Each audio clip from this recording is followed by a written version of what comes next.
hello to everyone. Tell us your name, the country you're from, and the agency or organization you represent.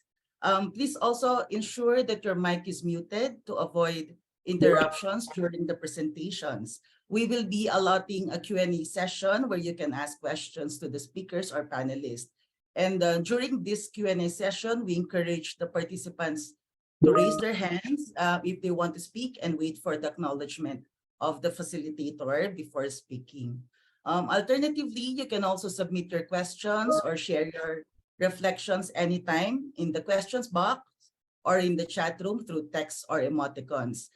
The panelists and organizers will be monitoring both chat box, and we'll try to respond to each directly, either in the chat box through text or live. We also have a limited time for the Q&A, so we encourage everyone to utilize the Q&A box or chat room whenever possible, or whenever you have some technical difficulties. Also, we are happy to have as a speaker here in this webinar a child and youth representative from the children and youth group. And we also have some young people and students who are also joining us today as participants. So as a child safeguarding protocol, please be mindful during the webinar and apply some precautions to prevent harm to children and youth. For our young people's participants, especially for the minors, please be cautious and do not send or entertain direct messages in the webinar from people you don't know, nor disclose your full name or your social media account name. Also, if you feel uncomfortable to any messages or comments made during the webinar, please tell your adult mentor who are with you right now or any one of the webinar organizers via the chat channel. And also, if you're not comfortable to answer any questions directed to you, you may also choose not to answer. Yeah. So at this time, I'm going to hand the floor over to our opening message speaker, Ms. Mitsu Yomura. Ms. Mitsu Yomura is UNICEF's Regional Education Advisor for East Asia and the Pacific based in Bangkok, Thailand.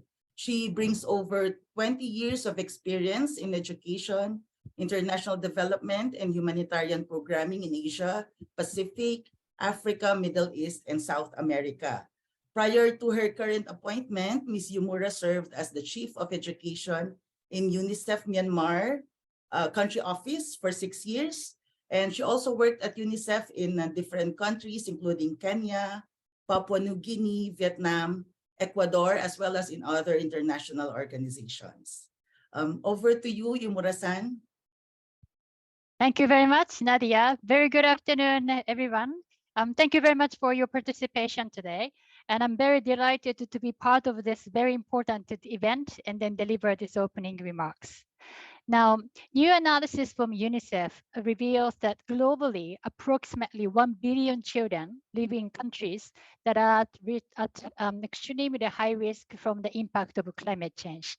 Now, in East Asia and Pacific, all the countries are classified as either high risk or extremely high risk.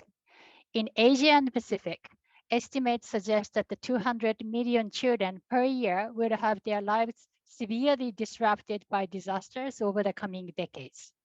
Now, the impacts of climate change and disasters on education, including the early childhood education, are extremely serious, as we know, such as schools and learning facilities, and also the learning and teaching materials get also damaged or they even destroyed. And many children are forced to leave school in order to support their families, livelihood activities, or to undertake unpaid care duties at home. And some children and their families get displaced as a result of the climate-induced emergencies and disasters. Now, children with disabilities and children from other marginalized groups are at even a greater risk from the impacts of climate change and disasters. Now, at the same time, we all know that the children in our region, Asia and Pacific, are facing a learning crisis. Many children are leaving school and education facilities without mastering the foundational learning, literacy, numeracy, as well as social and emotional learning. all that is essential to help them to adapt to a changing climate and also to become agent of change to address climate change disasters and emergencies in the society. Climate change and disasters are threatening to further deepen the learning crisis for children across the region. Now, in 2021, the Global Alliances for Disaster Risk Reduction and Resilience in Education sector undertook a global consultation to review and update the comprehensive school safety framework, and which was launched in 2022. We, the Asia Pacific Coalition for School Safety, regional affiliate of the Global Alliances, welcome the updated framework. And we are very pleased to organize this virtual event to introduce the framework and then promote it. Last year, ministers of education from across the Asia and Pacific region came together and we confirmed the need to make education system to be more resilient.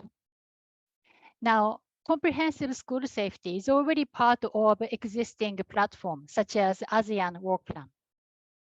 So I would like to invite all of us to work together continuously to make this framework operational and then accelerate the scaling up of good practices for strengthening comprehensive school safety implementation in the region.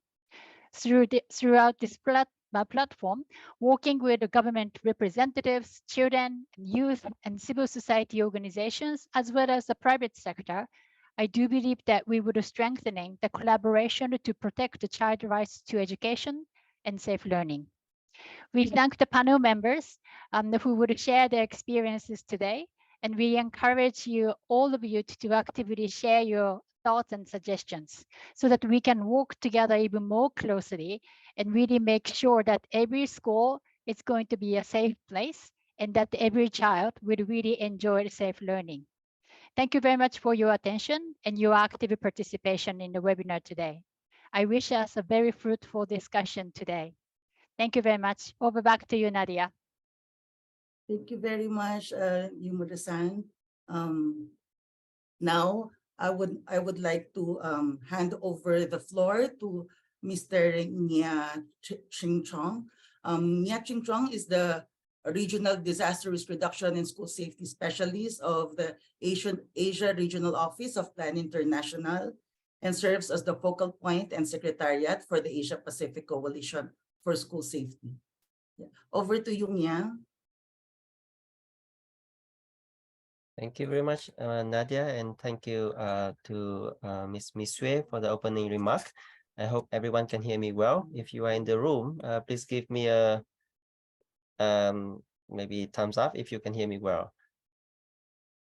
And for now, we are sharing with you in this webinar as the purpose of our webinar today, the introductions on the comprehensive school safety framework for the period from 2022 to 2030. I am sharing it on the slide right now. Give me a second. Okay, so I hope that many of you already heard about this framework because the framework has been started actually since 2012 and up until 2018 with the global implementation of school safety and the support, and behind the scene is from GATRES, the Global Alliance for Disaster Risk Reductions. Okay. So on the screen right now, you can see that GATRES, or the Global Alliance for Disaster Risk Reductions and Resilience in Education sector, has been working closely with its partners and international members. The logos are on the left-hand side that you can see. And for Asia Pacific Coalition for School Safety, we are the regional affiliates of this global address. And the key areas of implementation for this group is to support the implementation, roll out implementation of comprehensive school safety globally, and fostering the quality of education in education sector globally. So here is a snapshot on the comprehensive school safety framework that we are happy to share with you today. Going next. So the comprehensive school safety framework for 2022 until 2030 has been recently revised with the support from the Global Alliance for Disaster Risk Reductions and Resilience in Education sector. In brief, it is GATRES.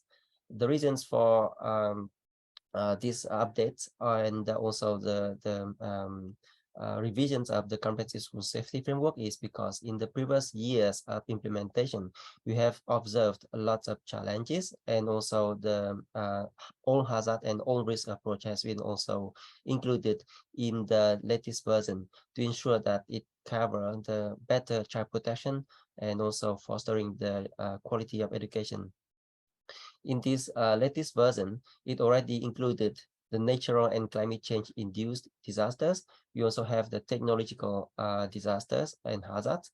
We already have in this latest version the biological and health issues, including the hazard it can bring to the life of our children. In recent years, if you still remember that we have faced the challenge of the COVID-19, and it is also included in this new East version of the Comprehensive School Safety Framework on the pandemics. The last 2 points, the last 2 areas on the screen now, we already included as part of the all risk approach in this comprehensive school safety framework, the conflict and violence, as well as every dangers and threats that may happen to the children when they go to schools. It will also consist of, for example, the traffic accidents and the other issues that children may face out of the school context. So that is the purpose for these revisions, to ensure that all hazards and all risks will be included in the guidance for implementing school safety. Further than that, in the latest version of the CSSF, or Comprehensive School Safety Framework, we already had the alignment to a number of complementary frameworks that you can see on the screen right now. The key are still the Convention on the Child, on the Rights of the Child, and then it links and aligns directly to the Sustainable Development Goals. We also have the alignment to the Sendai Framework for Disaster Risk Reductions, the Paris Agreement, which covers the climate change actions, the Education for Sustainable Development up until 2030, the key strategies, including 7 strategies for ending violence against children. And we also make sure that we already make sure that the revised version of this CSSF already have the alignment to the Safe School Declarations and the minimum standard for education. These are the background as well as the alignment that our comprehensive school safety framework has been updated. So for the comprehensive school safety framework latest version, there are still 4 components of the framework, and the key are still the same for the pillar 1, pillar 2, and pillar 3, but we already updated it, revised, and make sure that it is aligned to the latest contemporary trends. For example, in the first pillar, we already ensure that it's not simply the school safety facilities, but it is now added with more information and more guidance to make sure that it is a safer learning environment for the children when they are at schools. In pillar 2, we also ensure that the school safety and the educational continuity management is there. In the previous version, we focus on the school safety management, and with the challenges we faced recently, for example, the COVID-19, we already included in these versions the continuity part, which means that we ensure that the education will not be disrupted during the CSSDs. The third one, pillar 3, are still the risk reductions education, but we also include the resilience education, which ensure that we have the coverage of climate educations, and also ensuring the climate actions will be taken into account when we implement the capacity development at schools and for the education sectors. And lastly, the enabling systems and policies will still be there to support and foster the 3 pillars implementations. So these are the 4 key components of the comprehensive school safety framework that we are implementing since the earlier of the versions, and now we are strengthening and making sure that it is being more comprehensive. Going next, the 3 goals of the comprehensive school safety framework. So on the right-hand side with the chart, you can see the socio-ecological model and the collective impact approaches that we already include and make sure that it is embedded throughout the comprehensive school safety framework guidelines. The key goals for the CSSF are still protecting learners, educators, and staff from death, injury, violence, harm in schools, and also in other learning spaces, which means that even in the online learning environment, we are also having the guidance to support the learning activities of children and make sure that they are being safe online. Secondly, we are also planning for education and protection continuity and also limit the disruptions to learning in the face of shocks, stresses, hazards, and threats of all kinds. Lastly, the goals of the comprehensive school safety framework continue to promote for knowledge and skills of learners and duty bearers to contribute to risk reductions and also resilience building that will support the sustainable development globally. So these are the 3 key goals of the comprehensive school safety framework that has been revised and make sure that it is implemented in not only our regions in Asia Pacific, but also globally. And the models, the approach continue to be implemented within this comprehensive school safety framework. So within this framework, latest version that we already had until now, and it was also launched by the GATRES, the Global Alliance last year in September. We have 4 expected outputs of the comprehensive school safety framework. Number 1, as you can see on the screen, it is to ensure that all children and the education sector staffs will be safe in schools and also on the way to school. And this will be improved with the guidance and the rollout of this new comprehensive school safety framework. Secondly, the other output that we are expecting from this implementation will be to ensure that education system resilience is strengthened in the face of all hazards. That means we carry on and highlight about the all hazard approach throughout the implementation of the comprehensive school safety framework. Thirdly, the educational barriers to the most vulnerable learners. It is talking about the due to age, gender, disability, and digital divide, and also social exclusions, which means that all these components, all these factors will be identified and removed from the implementations. During the implementation, so that we can ensure the equality and the inclusive learning environment for children and in the education sector. And lastly, number 4, intersectoral collaborations and the triple nexus are all strengthened.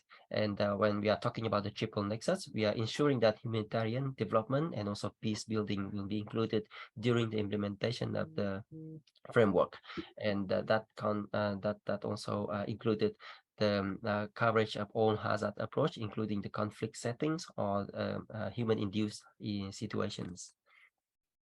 Okay, so within this framework, we still have the 6 global targets for the education sector. And on the screen now, you can see that the 6 targets are minimizing death, injuries, and harm to children in schools because of all hazards, minimizing school days lost due to all hazards and risk, reducing education sector investment losses during hazard impacts, monitoring school level and aggregated progress towards school safety. Countries who are implementing school safety will work together at the regional and global levels to achieve the comprehensive school safety goals. And lastly, the last targets in this comprehensive school safety framework will be focusing on the access to school safety and also ensuring the early warning system will be in place to support the safe learning environment for children. Yeah, so these are a snapshot of the comprehensive school safety framework, the latest version that has been revised by the Global Alliance for Disaster Risk Reductions and Education and the Resilience in Education Sector. And for the next few minutes, we would be happy to share with you the video that has been produced by the Global Alliance to share with you the some extra points on the comprehensive school safety framework. I will ask my colleagues, Maji, to share the videos from your end.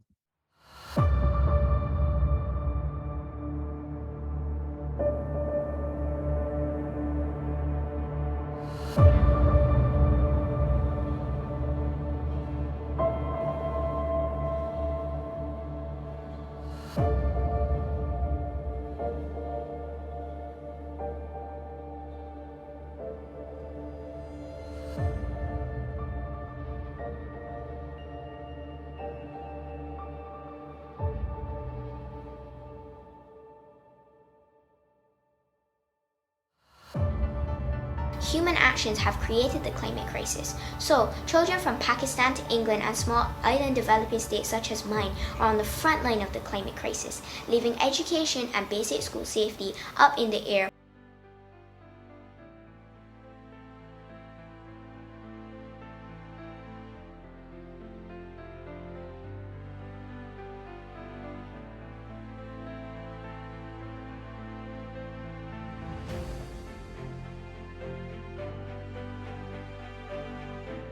The program has reached 27,000 schools in Indonesia, resulting in regional policies on CSS along with guidelines and modules for the implementation. Major strategies have been implemented individually in different Caribbean countries to improve school safety. 19 countries are signatory to the CSSI. When we look at the goals of the Comprehensive School Safety Framework, we see 3 key goals here where we are absolutely aligned with you and which makes us so eager to support and endorse the Comprehensive School Safety Framework. As Save the Children, I can confirm today that we are endorsing this new framework and we will be applying it in our work around the world and with our partners. I think this new iteration of the CSSF comes at a very timely moment when there are more threats than ever facing education. And I really feel that its importance can't be overstated. We're taking a strong collaboration approach across all partners, as well as a whole of society approach that's reflected in this socio-ecological model that underpins the CSSF. Really, the idea is to bring everyone together to address some of these hazards, right down from the household level up through to the systems level. This is really a critical step, a condition, so to say, for building resilience, so that all children and all students can learn in schools where they are safe and protected. Children's learning, particularly at a time of crisis, needs to be prioritized. Marginalized children need to be prioritized. And it's absolutely critical for each and every one of those children, but for their families, communities, and countries as a whole, that indeed we are successful. The areas that we've really tried to focus on collectively as an alliance for the framework have been, number one, to really look at protecting learners, educators, and staff in schools and other learning spaces. To look at strengthening education and protection continuity and really limiting the disruptions to learning that children have been facing, and also to promote knowledge and skills of learners and duty bearers in relation to risk reduction and resilience building. We believe that this framework will provide countries and partners with a coherent approach to the multiple risks that face children as they try to go to school and learn. Our Prudence Foundation fully supports and endorses the work by the Global Alliance for Disaster Risk Reduction and Resilience in the Educational Sector, GADRES, to produce the revised Comprehensive School Safety Framework to protect children's education from all hazards and risks.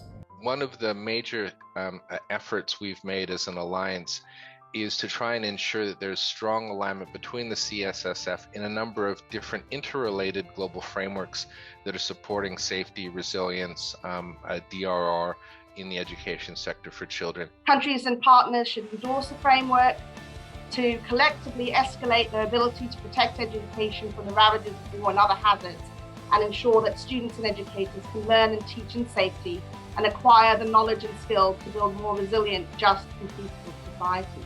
Government and community should come together in improving school facilities so that learning is accessible and pleasant for every child. I think we should look back at the Convention of the Rights of the Child, as the aims of education hopes to help the children live peacefully and protect the environment.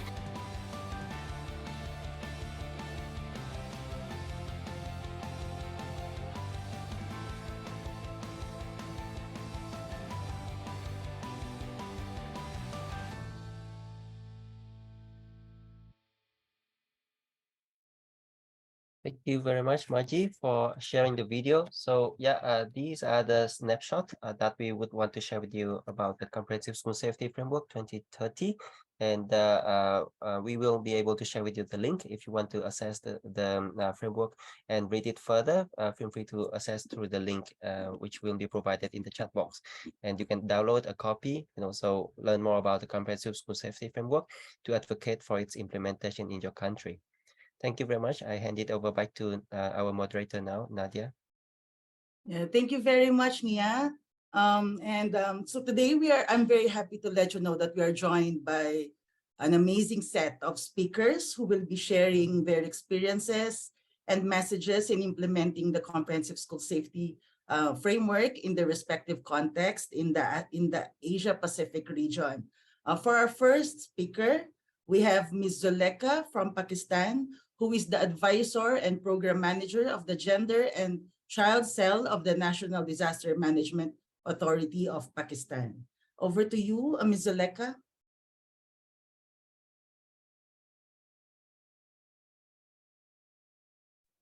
Hi, everyone. Can you hear me? Yes, we can hear you. Okay. Thank you so much. I'm sorry to cut a line like this, but there's another training happening in the other hall, and I had to attend that as well because we were like moderating that as well.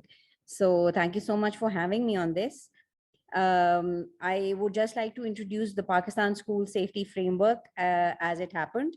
So the aim was to introduce Pakistan School Safety Framework within the context of the different disasters that happened in Pakistan and how they affected children and the schools. So during the earthquake of 2005, there were 19,000 children casualties and 58,808 schools were destroyed. Earthquake 2013 in the Balochistan province, 2 districts, Avaran and Keech, were affected, and 34% in Avaran district schools were damaged and 42% in Keech. The super floods of 2010, 1.4 million children were affected and 10,000 schools were destroyed.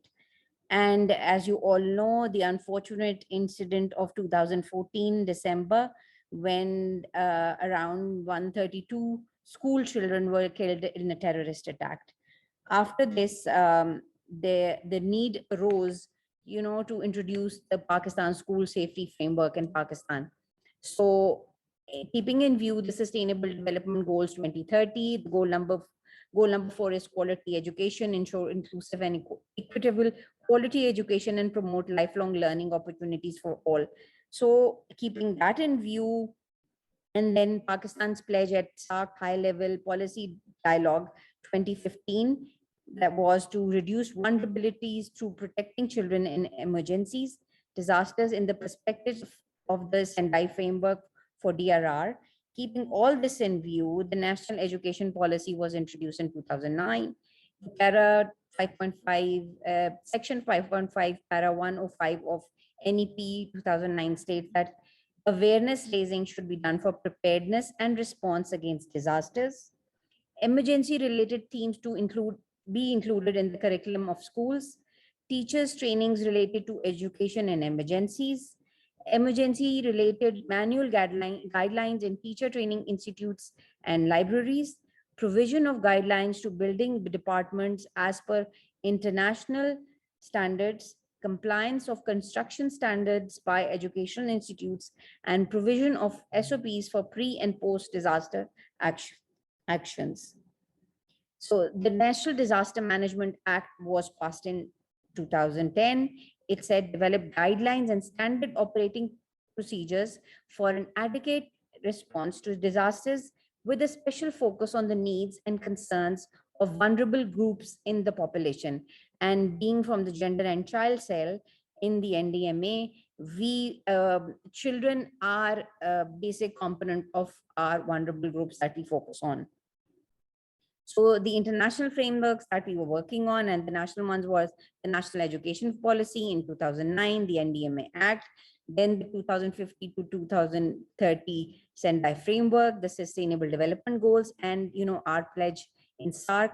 All these combined together came together as the draft of the Pakistan School Safety Framework. So in this, there were 3 partners, British Council, 4 partners rather, British Council, UNICEF, ACA for Habitat, and SOL. And then at the 5th National Disaster Management Commission meeting in May 2018, the then Prime Minister approved Pakistan School Safety Framework as the national framework and gave instructions for its rollout in all provinces of Pakistan.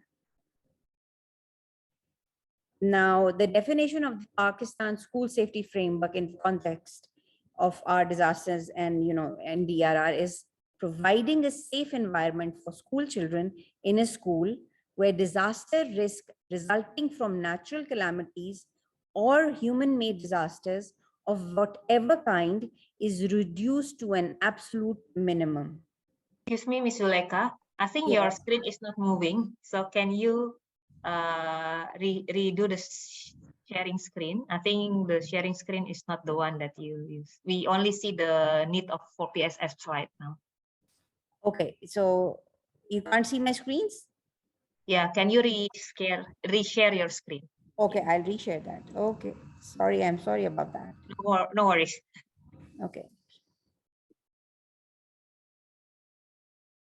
Yes, now we can see applicability of PSSF. Is that the one you share? Yes, yes. Yes, now we can see. Thank you very Can much. you see this one? Yes, school safety benchmark. Yes, thank you.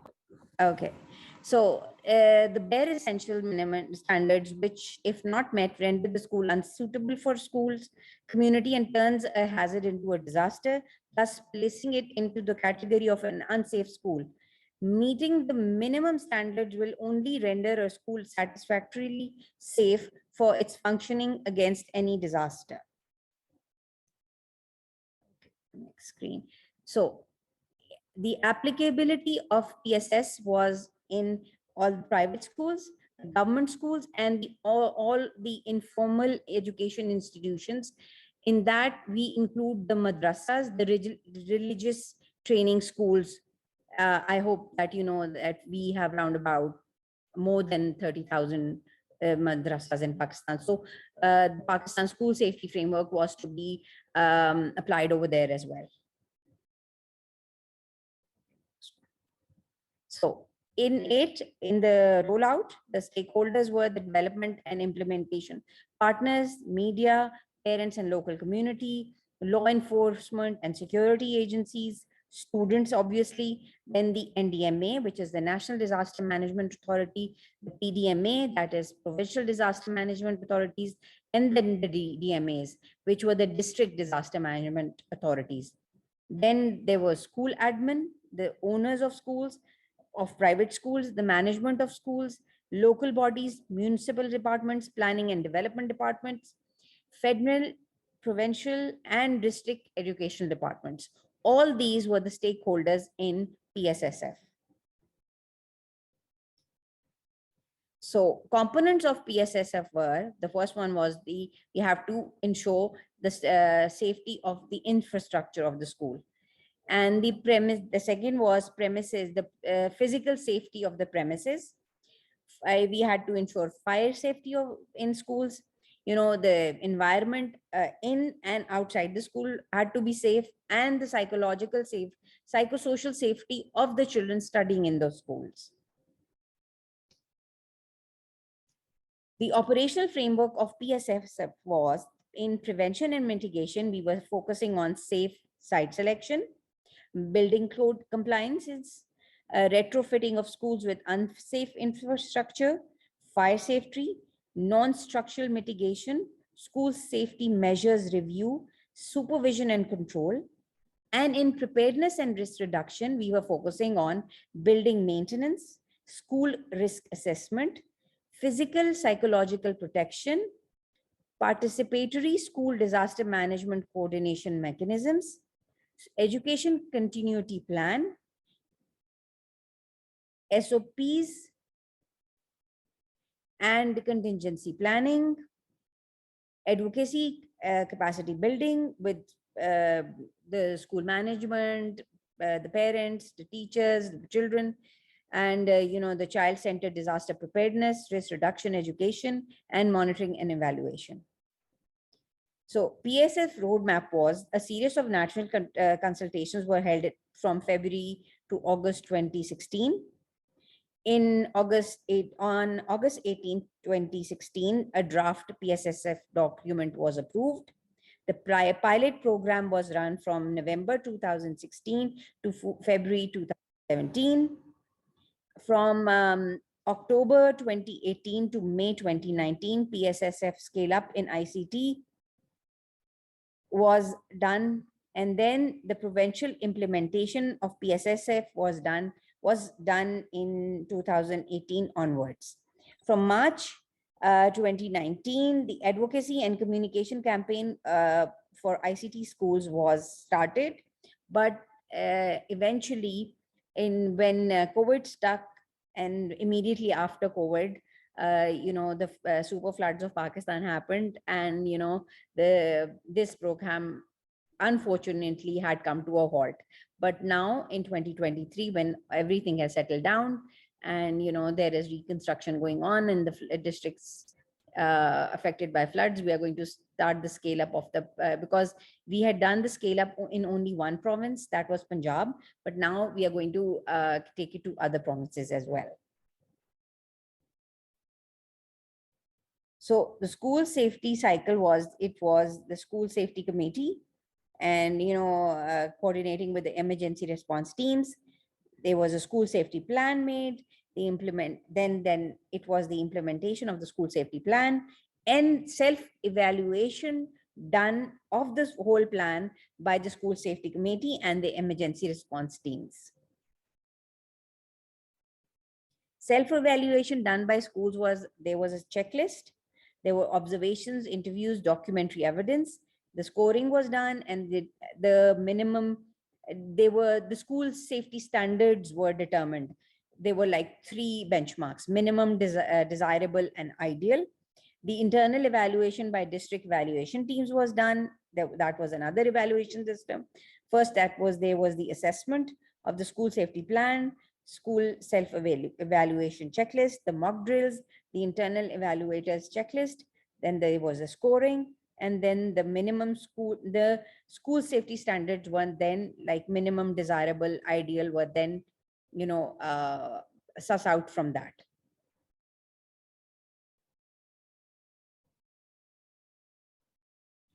The phase 1 of the scale up was done in November to Jan 2019, November 2018 to Jan 2019, and phase 1 was Jan to October 2018. But after that, nothing was done in this regard. We were like actually working on it to scale it up a bit, but because of COVID, as I just mentioned, we had to put a halt on that. So this was the whole, currently the slide you are seeing is the whole program, how it was carried out. Agreement between NDMA and British Council, July 2017. The rollout in 500 schools was done, and there was the training of trainers, 3 trainers, 6 days each, 30 participants in each training. Then the training of teachers, 2 trainers, 1 quality supervisors, 5 days training, 5 days training for each one. There was 30 participants each training. Federal government schools, there were 391 federal government schools which are trained part of this training, 70 private schools, and 39 the religious madrasas. 3 teachers from each school were chosen, and trained teachers that were supposed to become part of the committee were 55. Teachers actually trained in this whole pilot program were 1,500, and total number of trainings were 50. Then there was the training of evaluators. 15 participants were in each training. 3 trainers had a 2-day training on PSSF. The rollout was supposed to be like this: in Gilgit 2018, in Azad Jammu and Kashmir 2018 to 19, KP and Fata in 2018 to 19, and Balochistan 2018 to 19. But the rollout was only, we were only able to carry it out in Punjab. So, excuse me, sorry. So what our takeaways were: linkage was established with the federal government departments, especially in budget allocation for insensitivization of PSSF. An IT component was created with the development of soft data to be available to policymakers. PSSF was to be made a part of the regulatory framework for private educational institutions regulatory authority. And a monitoring and evaluation mechanism for accountability was supposed to be established, which we currently, Gender and Child Cell is working on that. And, soon we will launch that also. Support with the provincial school education department and their key decision makers for the rollout program, ensuring resource mobilization and smooth implementation through PDMAs and education departments. The teachers that we had trained in the initial training, we will be engaging them to roll out the trainings in, the other provinces, because they're already master trainers, and we will try to engage them so that they have a refresher of their own training and they can train other school teachers as well. Communication and advocacy activities in schools, focusing on WASH, GBV, climate change, and other risk factors as part of the child-based disaster risk management cycle. So, as Walter E. Disney said, our greatest natural resource is in the minds of our children. So as Gender and Child Cell, NDMA was actually created, to focus on the vulnerable communities, focus on women, focus on children, child protection, focus on the elderly, focus on the disabled. And currently we are also including, transgenders into our vision. And we will also, we are also going to work towards, including transgender into our education policy as well. So I hope my presentation was of, relevant to what this whole meeting is about. And I hope that I was able to share something useful over here. Thank you so much. Thank you very much, Zuleka. It was really wonderful to see, to learn about the experience of Pakistan in implementing school safety from the national down to the school level, subnational and school level, and at the same time also incorporating inclusive strategies. So yeah, thank you very much. Thank you so much for having me. Yes. For our next speaker, we have Ms. Yaru Rat from the Children and Youth Stakeholders Group. Yaru is a 15-year-old youth club leader from Cambodia in Battambang province. She spearheaded numerous activities and community learning service projects in her community and school. These initiatives include child protection efforts and the collaborative development of school internal regulations aimed at implementing positive disciplining for students at her high school. In May this year, Yaru delivered the report on the margins of the UN high-level meeting on the midterm review of the implementation of the Sendai disaster risk reduction in New York, where she shared her activities with her youth club and student council peers in partnership with World Vision Cambodia to promoting positive disciplining at home, in schools, and in her communities. The floor is yours now, Yaru. Good afternoon, everyone. My name is Yaru. I am a World Vision Youth Club leader from Cambodia. I am also a student council in my school as well.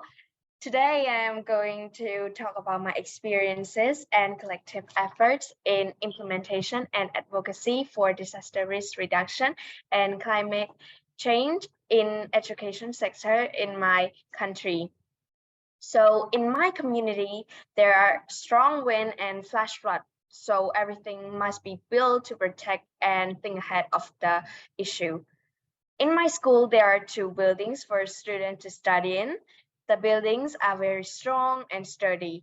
In each classroom, there are 6 windows to assure that students get enough fresh air. Moreover, we always encourage students to have green plants in their classes. Every morning, students always come to their class early and clean their classroom. So every classroom is neat and tidy and conducive for learning. There are a lot of bathrooms in my school. The boys and girl bathroom toilets are separated. The toilets are clean.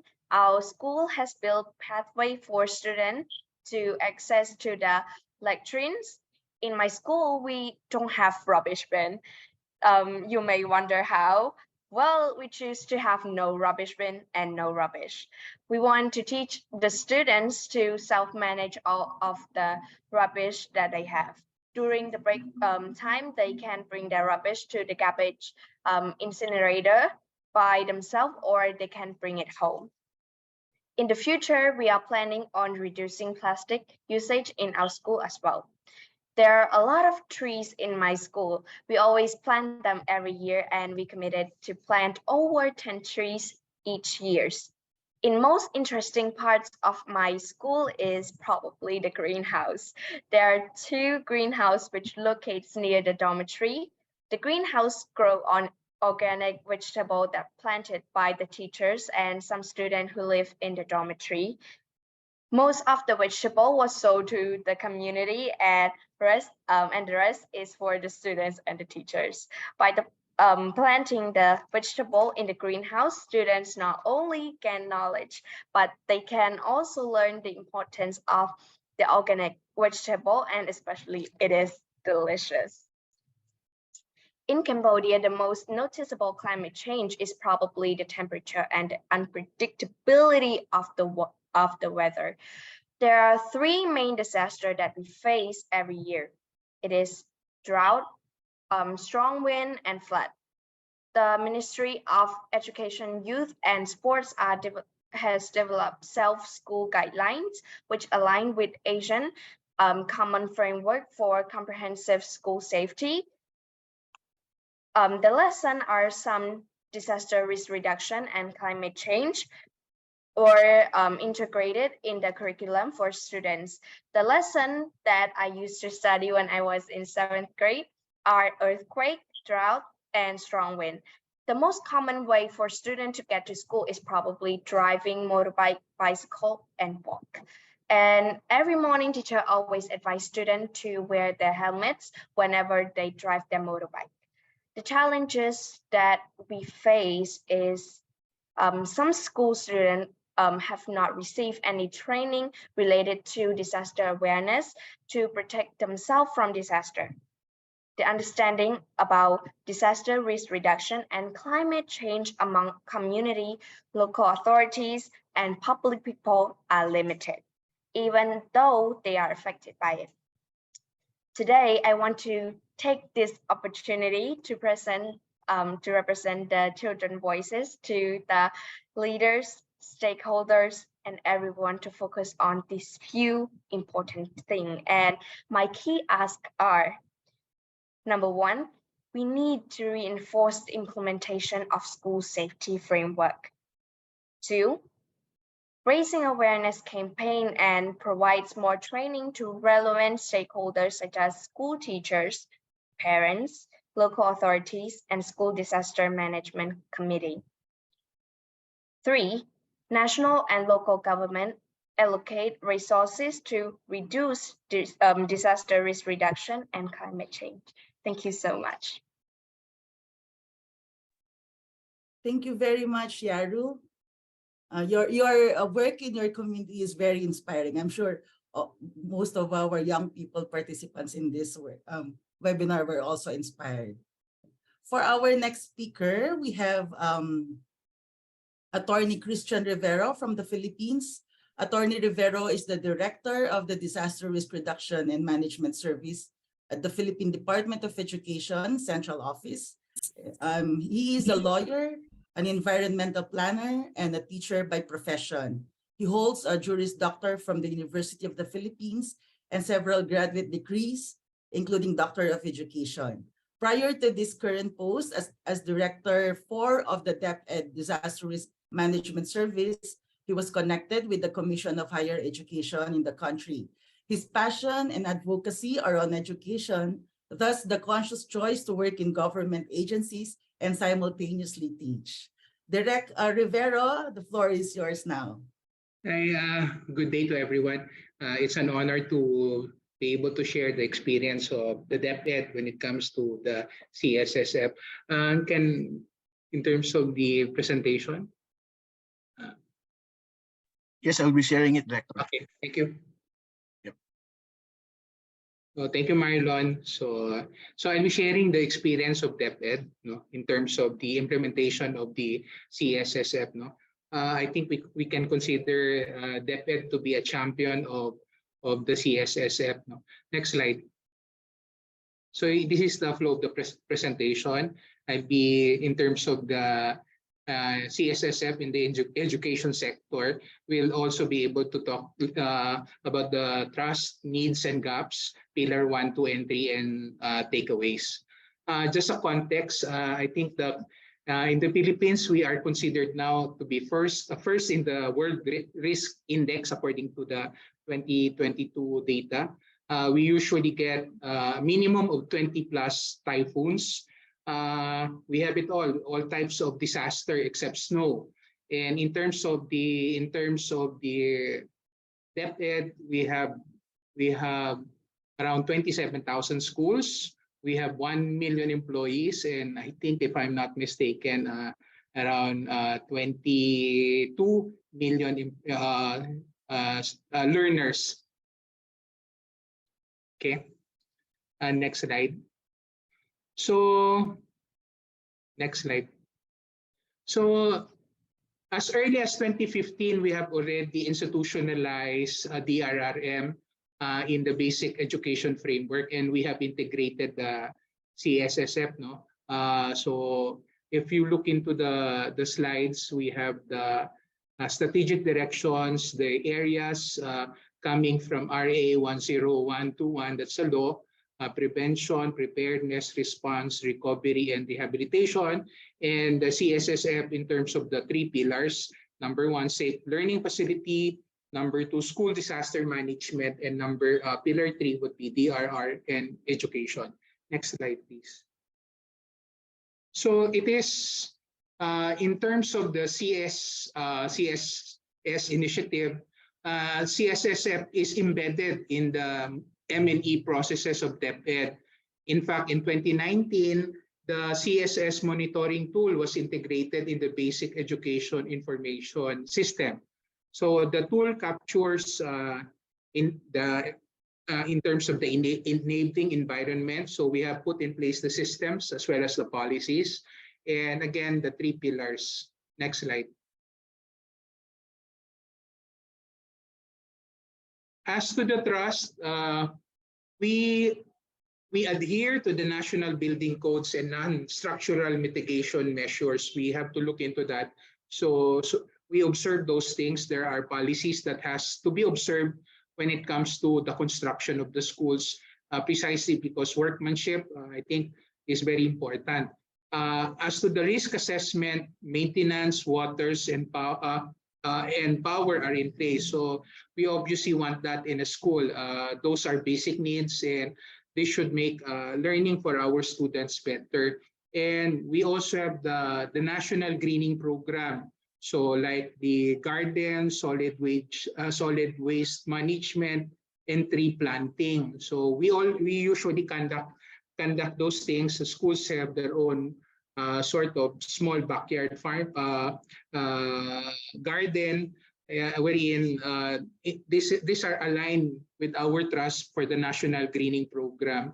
And we always conduct this, a so-called Brigada Eskwela, school brigade, wherein the stakeholders, particularly the parents and the LGUs, would help in cleaning the schools prior to the opening of the school year. Next slide.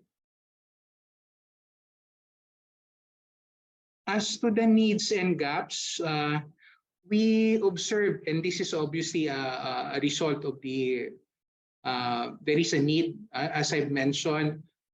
We suffer thousands of classrooms which typically are affected or damaged by the different disasters. So there is a gap in terms of the construction of new classrooms. And we also want to improve the learning facility designs to make it more at least adept, or at least to be able to adjust to the different disasters. Particularly if you notice, we have been experiencing super typhoon, and the lack of group hand washing facilities and gender segregated toilets. We also have to be gender sensitive, And we also have to implement hazard mitigation measures. Next slide. As to the, I think that one was pillar 1. Pillar 2, the school safety, educational continuity management. Next slide. So as to the trust, as to the pillar 2, there is a need to look into the, we look into the physical and environmental risk reduction. We want them to follow it. We have implemented policies. There are guidelines. Administrator and teachers' capacity for schools safety management are ensured. We provide capacity building, and education in emergencies capacity and educational continuity planning are in place.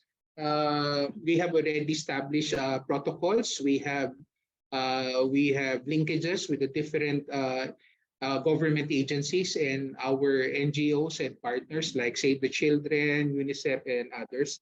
And children participation and empowerment. So like with the Save the Children, we have implemented the so-called BERT, wherein the children themselves would be able to identify the hazards within the school. So they are actually not only just observers, but they actually participate and they decide in terms of identifying the hazards that are present in their school. Next slide. We also, when we talk about the RRM, we have to look into the evolving functions and the evolving needs. So there is the need for us to look into, because we have DRRM capacity coordinators down to the schools. So as I mentioned, we have around 20,000 plus schools. So down to the school, we have a DRRM coordinator. We also want to improve the communication of policies about school safety. While obviously the policies are typically in a technical or legal language, we want to translate it in such a way that it would be understandable to layman, to teachers who do not have the time nor the expertise to comprehend or at least understand the technical jargons usually used in the memorandum. And we want to improve monitoring of hazards and disasters. So I think this is one thing that we have already developed an app again with the help of Save the Children. We're also in terms of we want to put up the so-called Matatag Center, wherein we could actually at least monitor and at least project the path of the typhoon, the possible damages in terms of the facilities as well as to the lives of our students and personnel. Next slide. And this is the pillar 3, risk reduction and resilience education. Next slide. So we are trying to standardize the RRM and SICAM training, and modules have been rolled out to schools. Some of these are from our partner institutions. We are also very active with national agencies, in relation to DRRM and SICAM. We conduct nationwide earthquake drills. We also conduct an announced earthquake drill every month.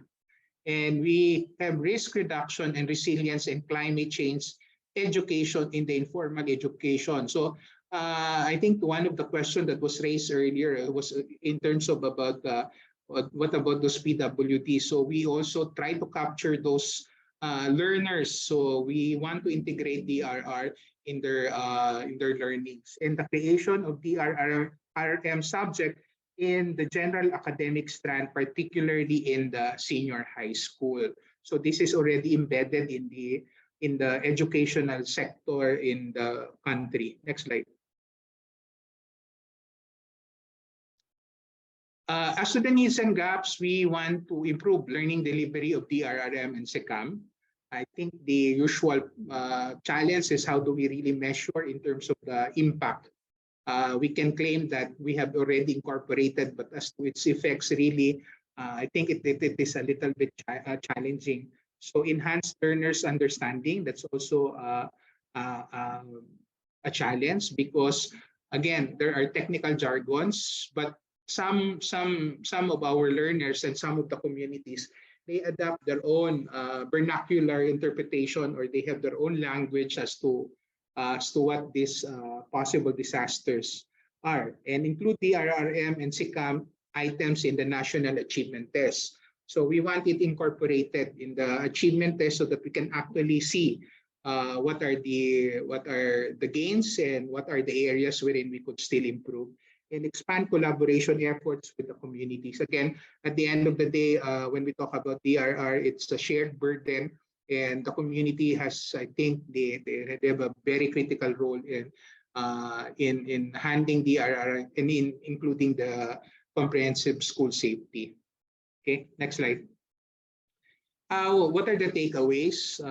Number one, it is already embedded. As I mentioned, we have policies on this one, and we are in terms of monitoring and evaluating CSS initiative. We are trying to come up with projects on this one to really measure the CSS initiative, and we are trying to look into it. And the measures for safer learning facilities are being followed, but new designs for buildings are needed. Our initial design for the temporary learning space, some said that it's a little bit it's hot in terms of the warm temperature, so we're trying to improve on it. And schools have existing capacities and guidelines for learning continuity. We do not, as a policy, we no longer do alternative modes of learning, modular, online, etc. And DRRM and SICAM are integrated in the curriculum, but again, the challenge is really in terms of measuring it. Next slide. So I think that concludes my presentation. Again, my gratitude for everyone listening to my presentation. Thank you. Thank you very much, Direct Rivero, and thank you very much for DepEd for continuously championing school safety, not only in Asia Pacific, but all over the world. Right now, we are quite delayed with this webinar because we're packed of amazing speakers. So I would like to ask the patience of everyone. Now we're going to move on to our next speaker. The next speaker is our representative from the Pacific sub-region. We have Mr. Christopher Sakiri from Solomon Islands. Mr. Sakiri is the Deputy Secretary for Education Services of the Solomon Islands Ministry of Education and Human Resources Development, or MEHRD. He is also the chair for the National Disaster Operations Committee for Education, or NDOCE.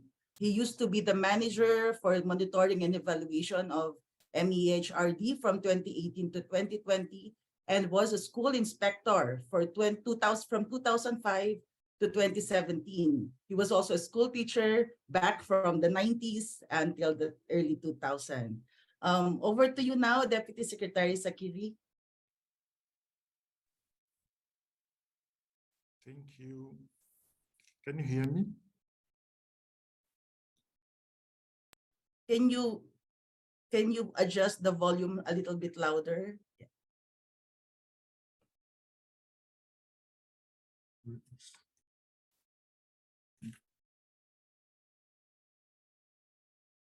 I think we can hear you now. Yeah. Sorry, I'll try to say what I have.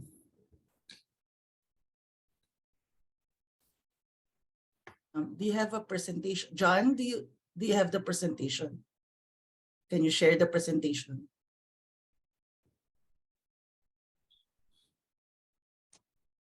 Not it. It's with this.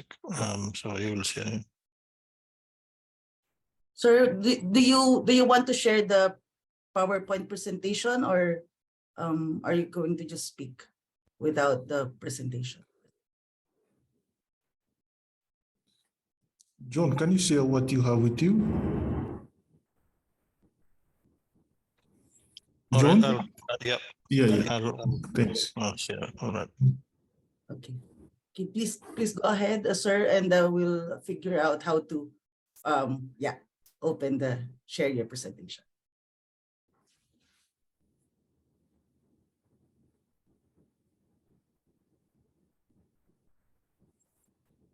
Next one, please. Yeah, thank you. That is my presentation outline. I'll be looking at the introduction, Solomon context, what the ministry is doing with regards to CSSF, and what is in the ministry's plan, the National Education Action Plan, with regards to pillars of the CSSF. And then I'll be talking about the stakeholder support. Later, looking at the challenges with regards to the implementation of disaster management education, disaster management in education, and then looking at the way forward. Thanks, June.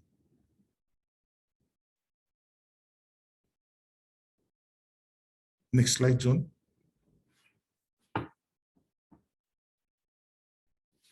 Thank you. The Solomon Islands brief country profile. Solomon Islands is a Melanesian country with some Polynesians and Micronesians. And it is a country that is located between Papua New Guinea, Australia, Vanuatu, and Tuvalu.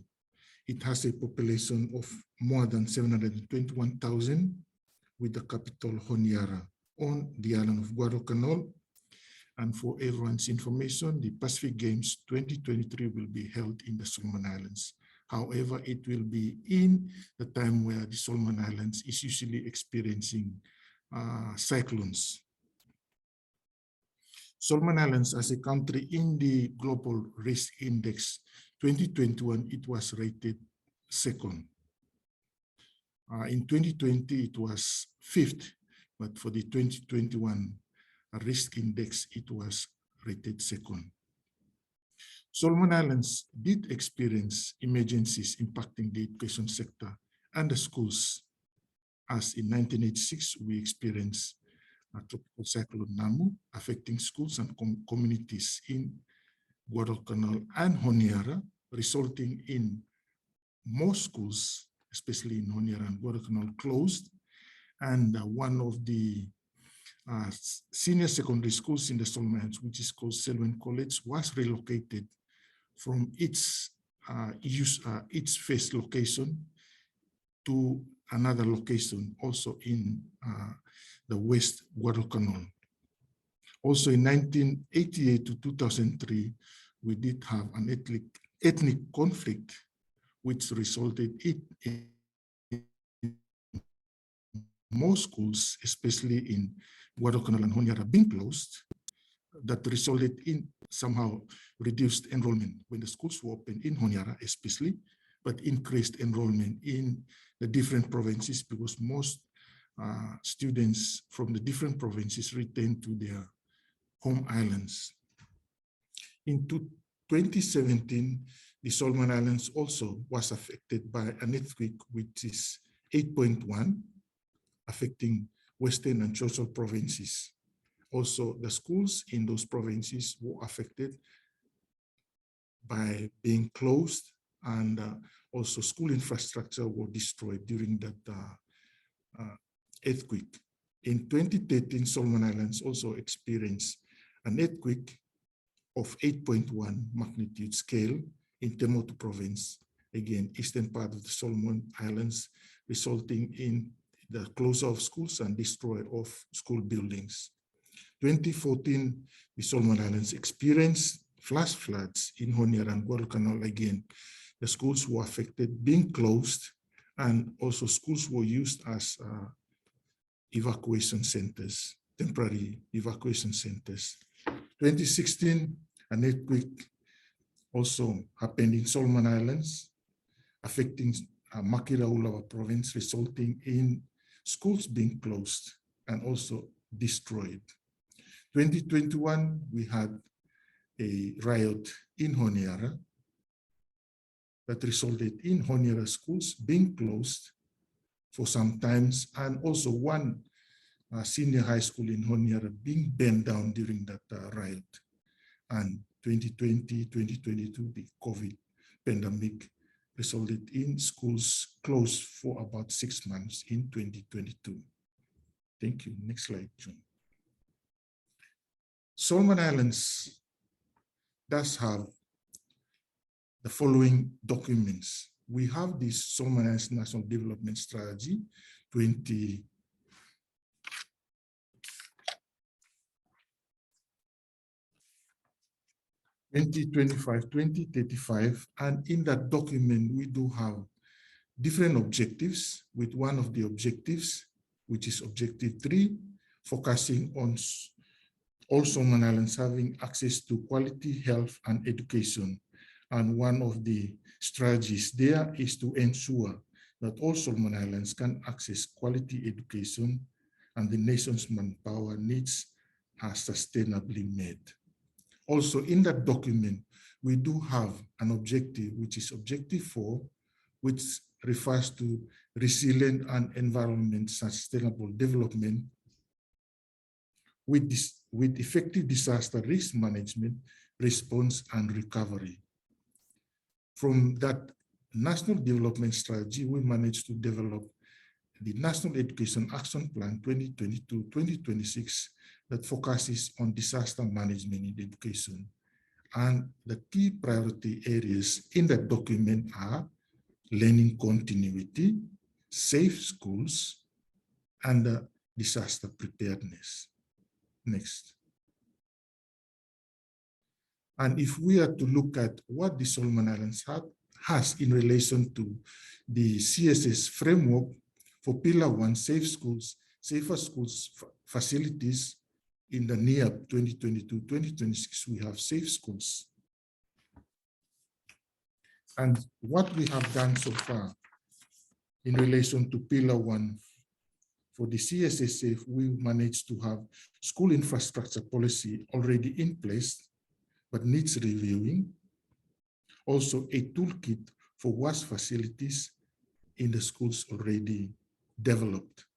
For Pillar 2, safe school management and educational continuity, we have learning continuity in the plan. We managed to develop some learning continuity materials and provided to the different schools that we have. And also we managed to develop our iResource to support that. Also, there is a need to explore more use of ICT. For Pillar 3, which is risk reduction and resilience in education, the National Education Action Plan has disaster preparedness. So what have we done for that? We have national guidelines for disaster management in education, which is currently reviewed. We have the handbook for disaster risk and resilience building, currently in draft, and the support by stakeholders in providing training on disaster risk reduction and school disaster management planning to school leaders in selected schools of Guadalcanal Province, Makira, and Malaita. The NEAP 2022-2026 does focus on risk reduction management.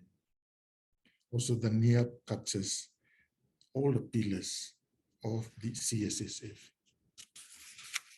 Next slide.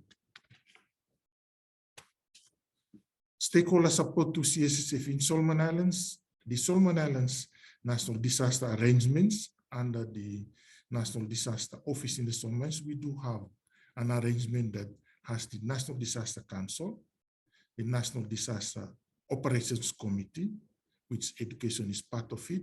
We do also have the Provincial Disaster Committee and also the Provincial Disaster Operations Committee, the PDOC. In the National Disaster Operations Committee, we do have the following sectors: police, health, protection, livelihood, education, and camp management. Also, the Solomon Islands Red Cross Society is also part of that arrangement, National Disaster Operations Committee. And looking at that arrangement, a way forward is to develop school disaster committees, which should have this Disaster Operations Committee and the community disaster committees and the Community Disaster Operations Committee. The Solomon Islands Ministry of Education managed to have a coordination body, which is called the Education Development Partners Coordination Group, in the Global Partnership for Education, something which is regarded as the local education group. That group managed to try and coordinate all the different support that comes into the Ministry of Education, which it includes disaster support to education in Solomon Islands.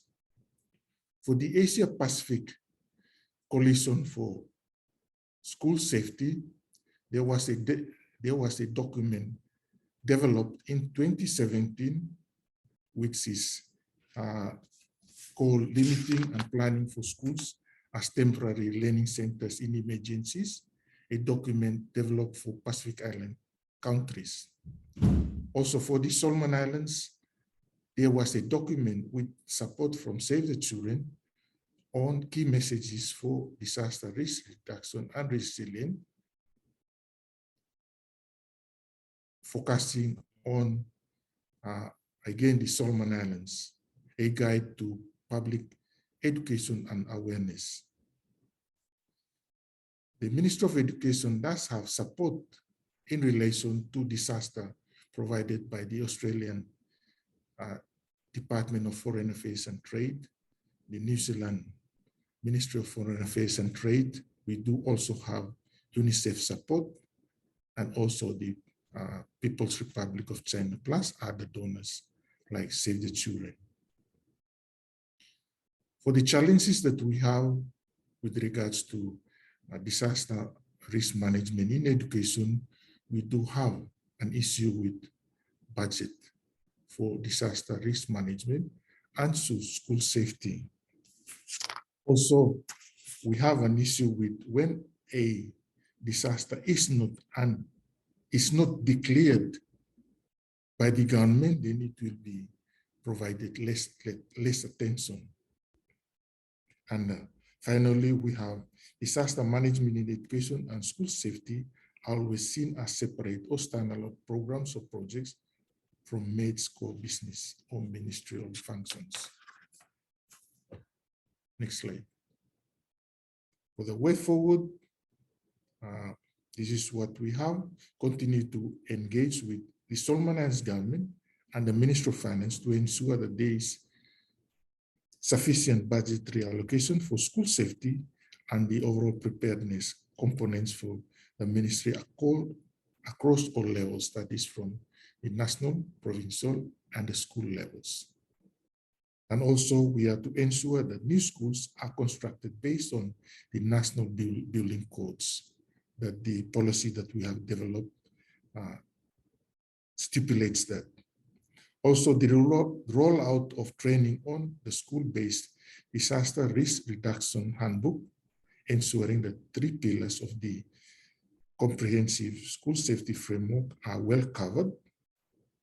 Also, integrate disaster risk management and resilience building into all MAID departments and divisions, as well as at the Education Authority and the school levels. And finally, integrating disaster risk management and resilience building in all MAID departments. Yeah, engage and coordinate with provincial national partners to meet CSSF goals. Thank you. Thank you very much, Deputy Secretary Sakiri. I know it's already late in your country now, so we very much appreciate you staying on for this webinar. Yeah. For our next speaker, we have our representative from the CSOs, Ms. Amihan Abueva. Ms. Amihan Abueva is from the Child Rights Coalition Asia, or CRC Asia, which is a regional network of child rights and human rights organizations working to mainstream child rights perspectives and agenda in the national, regional, and international advocacy. Over to you, Ate Ami. Hello, good afternoon, everyone. I'm very pleased to be part of this discussion today. And I have just a few points that I want to say because I know we're already running out of time. So am I going to share screen, or will you share the screen for me? Okay. Anyway, while we're putting up the screen, I just want to say that it's very important on the part of CRC Asia to see that we have not only safe schools, but schools where children are also having fun. And I think this is a very important part that we need to make sure that children enjoy going to school. On the part of CRC Asia, our contribution to making schools safe for the meantime is still quite limited. So I want to focus on how we have used the climate cards. As you know, the climate cards are a very good way to explain to children the risks that they face and to develop resilience. So let me just, can you just play just to show you, just to break the monotony because we don't have breaks. Can you play that, Anya? And the sound. Anyway, these are children having fun during the discussion of the climate cards, where the youth and older children facilitators actually research for songs that will help to explain the concepts in the climate cards. So I think we can go to the next point. So here we have, I wanted to pay, because we have been focusing a lot on the discussions in the formal school system, I wanted to show you one of our examples of a community-based program. They are using the facilities of the daycare and I think which is related to a local church. So these are the youth facilitators preparing to present the climate cards. The climate cards is the one, the big flip chart on the left. Yes, next.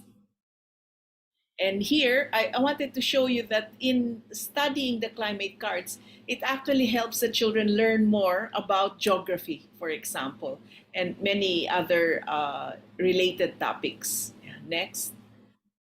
And here again, we see how it is done in an informal setting, very close to the community, inside the community where the children come from. So the children are very comfortable. They come in the clothes that they normally wear, no need for uniforms or to have formal shoes, for example. Next. Here, you see how the children are very, very much engaged in what they're discussing.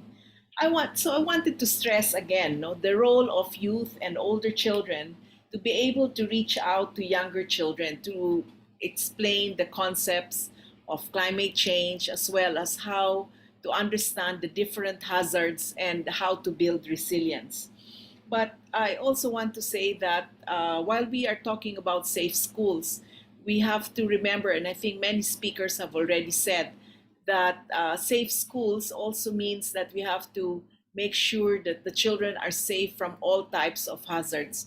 And in our region, I want to raise the point that we have several armed conflicts going on, which really have affected children very severely. In particular, I want to raise the issue of Myanmar, because in Myanmar, there have been many attacks on schools. In 2021, colleagues there recorded 190 attacks on schools. And from May 2021 to April 2022, there were 260 attacks on schools, including attacks on teachers and also detention of students, which I think is an area where we need our governments, and especially the ASEAN, to take a firmer stand to persuade the leadership of Myanmar to go back to a more open and more inclusive society. And the other point that I want to raise, which I'm not so sure is really covered, is how do we link all the different issues that children face with the issues, for example, of, I think this is the end of the presentation, the PowerPoint, but I want to just speak to the point that we need to be able to link the issues of, for example, sexual health and reproductive rights, and the issues of mental health. I think for many children in Asia, particularly, and maybe in the world, these key issues of how do we address mental health issues of children, the sexual and reproductive health and rights, as well as the climate change, because all of these are very much interrelated. And therefore, we need to really find solutions to make sure that all children are in school and in safe schools. So I think the plea for inclusion for all the children, especially if they are gender diverse, if their nationality status is in question, if whether they're stateless or refugee, we have to make sure that all children, no matter what their ethnic origin is able to really be in school and in a safe school. So I just want to say that for us, what is critical is to make sure that all children are safe, whether they're in school or not. So we really welcome this initiative to make schools safe for children. But because peace is such an important ingredient to make sure that children have a stable environment to grow up in, we feel that one of our calls is for the child rights movement to become better embedded in the wider movement for justice, peace, and environmental sustainability.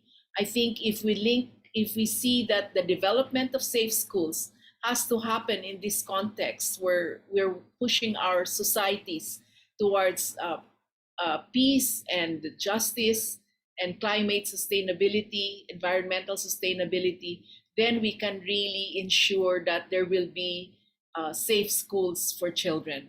So I'd like to end on this, and thank you very much, and I really enjoyed listening to the other speakers. Thank you very much. Thank you very much, Ate Amihan. Those are really powerful messages for all the Asia Pacific stakeholders who are doing school safety in their different contexts. Now, to move on to our next presenter, we have a representative this time from the private sector, Mr. Mark Fancy, who is the Executive Director of the Prudence Foundation since 2013. Prior to this role, he served as the head of the government relations for Prudential Corporation in Asia for 7 years. And he is involved from the very beginning in Prudence Foundation and has been instrumental in the development and implementation of all programs and partnerships that the foundation runs across Asia and Africa, including safe schools. So Prudence is a longtime partner of the Asia Pacific Coalition for School Safety. So over to you, Mark. Hi, many thanks for the introduction. Can everyone hear me and see me okay? Yes. Brilliant. I don't have any presentation, so I'm just going to say a few words, but thank you for the opportunity. And it's a real pleasure to be here for the launch of this latest revision and edition of the comprehensive school safety framework. So as introduced, my name is Mark Fancy. I'm the Executive Director of Prudence Foundation, which is the charitable arm of Prudential PLC across Asia and Africa. And to provide some context as to why we do what we do, Prudential is a life insurance company. Therefore, it has a commitment to health and financial well-being of individuals and families, and has been doing that for about 175 years. And Prudence Foundation basically follows that same ethos and DNA, where we try to aim to contribute in making a better future by helping communities be safer and more resilient to life's risks.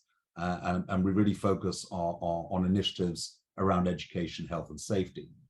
Since the inception of Prudence Foundation, Safe Schools, ironically, has been one of the key programs we've been supporting, and its implementation across Asia, working closely with a variety of NGOs, communities, and governments to try and help build educational resilience against disasters. And that was certainly how it started.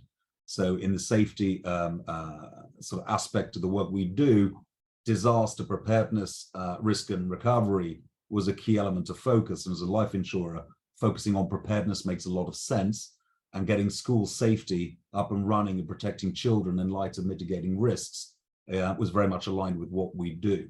And we've been very proud to work with Save the Children and Plan International in implementing programs around school safety across multiple countries since that time.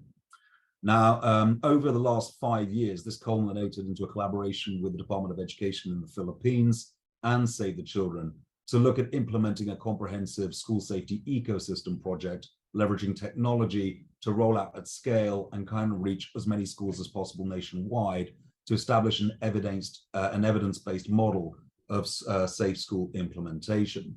And as a result of that implementation, it slightly got disrupted by COVID.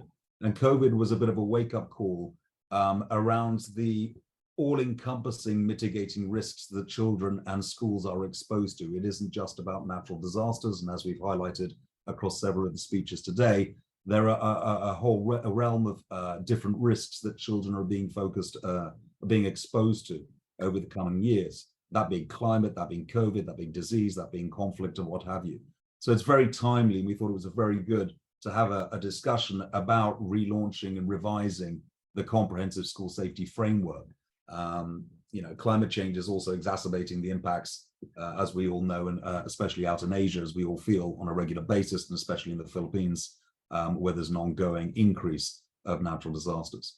So, as part of that, we're delighted to have supported the revision of the comprehensive school safety framework and support GADRES in that effort and initiative.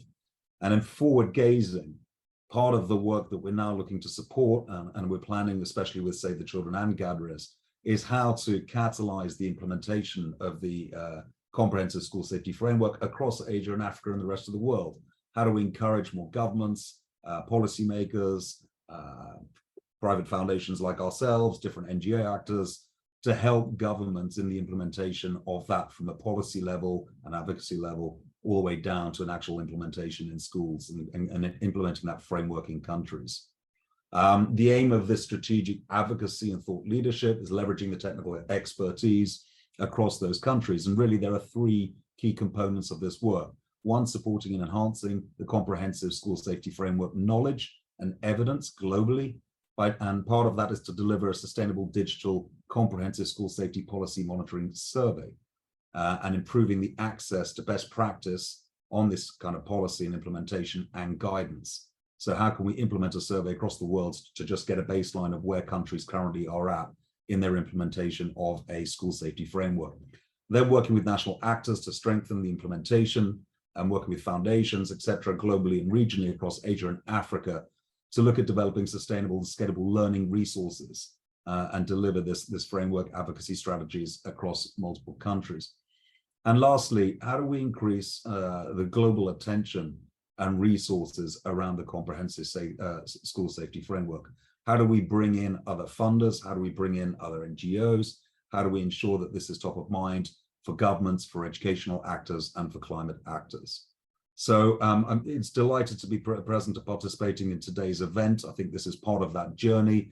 Our sincere thanks to absolutely everyone who's either involved in this work, and certainly for participating today. And we look forward to trying to increase support and grow the impact of the comprehensive school safety framework and essentially protecting children's education and well-being across the world. So thank you very much. Thank you very much, Mark. And thank you to Prudence Foundation for your continuous support in the implementation of school safety in the Asia Pacific region. That's a pleasure. Thank you. Thank you, Mark. Now, at this point, I will be handing over the floor to Margie Sredegar, our colleague from World Vision International, to facilitate the Q&A session. Over to you, Margie. Okay, thank you very much, Nadia, and thank you for all the speakers that have already shared about their experience and hope for this new launching of the comprehensive school safety framework.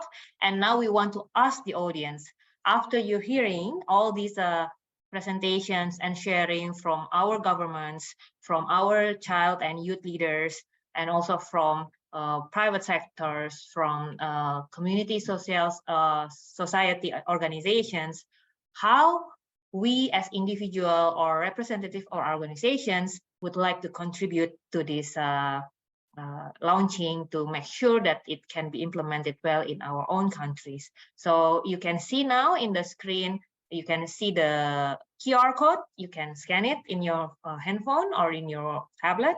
And or you can also go to menti.com and enter that code that written there, 65971776. Yeah, I saw 20 people already. coming, and this is the first questions for you. Yeah, how does the revised CSSF 2022-2030 contribute to the effective implementation of school safety in your specific context? Okay. We have three answers already here. It provides a list of things that a school can consider and adapt to effectively implement school safety. Yes, I think that's a really really sounded, yeah, by the experience and sharing from our speakers. Yeah. Anything else from other participants? Yeah, don't forget to just scan the QR code here or just enter the code on the menti.com. Yeah, I saw 36 people already participate in this one. Okay. Yeah, and then the second question answer said that it is a good guide. Yeah, that's really great, and an important tool for advocacy for better schools and for more child participations. Yeah, we are aware here there are many NGOs, CSOs, as well as the government officials, and also some of the child and youth representatives that are attending this webinar. And we really hope that you can be one of the advocates to the government, to the community, the education community in your country to do that. Yeah, we have a lot of answer right now. Let me just browse it. Yeah, you can read it by yourself. And yes, yeah, I think that one of the answer also said that, yeah, it really takes a lot of wide range of stakeholders. Yeah, we can say in the humanitarian context or humanitarian day this year, it said it takes a village. Yeah, and here for the comprehensive school safety framework, it really takes a wide range of stakeholders. Yeah, because the school is everybody's business. Yeah, it is our children future. It's our country's future. So everybody needs to be involved in this one. Yeah, and because of its now really try to emphasize the inclusions. Yeah, I think more stakeholders is required, right, to provide more facilities, etc. So let me go to the next. Yeah, you can still answer the questions, but I will open the next question for you. Yeah, this is the questions. What are your commitments to support the rollout of the CSSF 2030? Yeah, and remember 2030 is also some kind of our target for climate change. So anybody wants to answer the questions right now? No, we are waiting.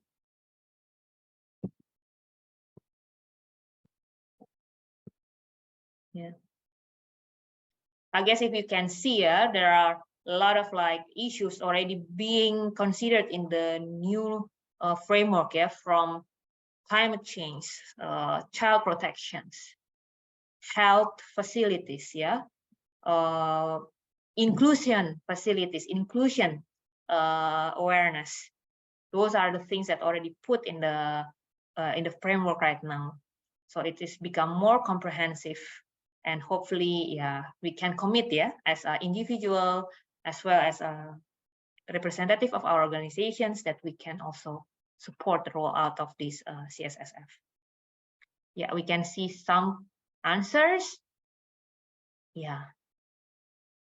Yeah, it's good to update, and hopefully you can, from your own national working group or clusters, education clusters, you can do some updating, because we do need, yeah, a lot of data and information, how well the CSF is rolling out in your country and implement it, and what kind of review and reflection that you have.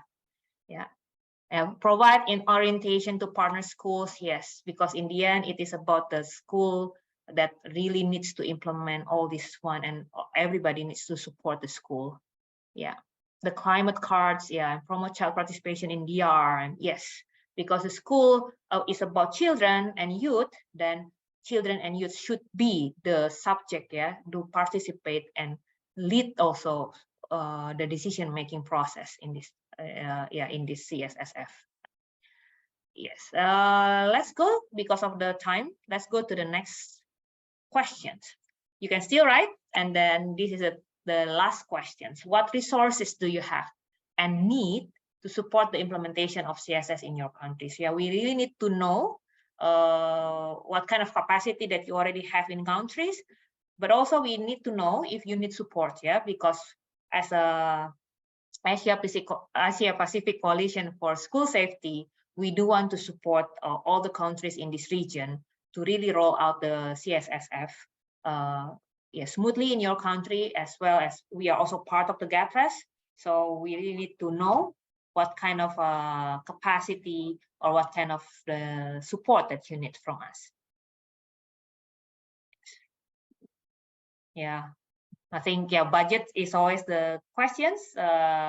Although we have to also see how if we do have already our education program, actually how much the education program we can link to the CSSF. So whether it really needs a lot of budget or it just needs the modification, and also commitment to apply. Yes, I think we need the commitment for everybody here. Raw material and budget to promote CSS. For materials like informations, the tools, I think we can think about it as APCSS.